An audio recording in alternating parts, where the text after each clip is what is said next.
ന്യൂസിൻ്റെ സുപ്രഭാതം. ദിനസൂചിക. ഇന്ന് കൊല്ലവർഷം 1201, മകരം 29, ക്രിസ്തുവർഷം 2026, ഫെബ്രുവരി 12, വ്യാഴാഴ്ച. സൂര്യോദയം രാവിലെ 6:44 ഉച്ചയ്ക്ക് 12:22 വരെ കൃഷ്ണപക്ഷ ദശമി തിഥി, ശേഷം ഏകാദശി. ഉച്ചയ്ക്ക് 1:40 വരെ കേട്ട നക്ഷത്രം, ശേഷം മൂലം.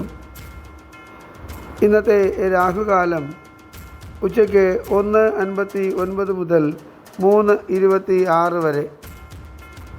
ഉത്തരായന കാലം, ശിശിര ഋതു. ഇന്ന് സൂര്യൻ അസ്തമിക്കുന്നത് വൈകുന്നേരം 6:27. ഏവർക്കും ഞങ്ങളുടെ ശുഭദിനാശംസകൾ. ഇന്നത്തെ പഞ്ചാംഗം തയ്യാറാക്കിയത് ജ്യോതിഷരത്നം ഡോക്ടർ അജിത് കരുവപ്പള്ളി.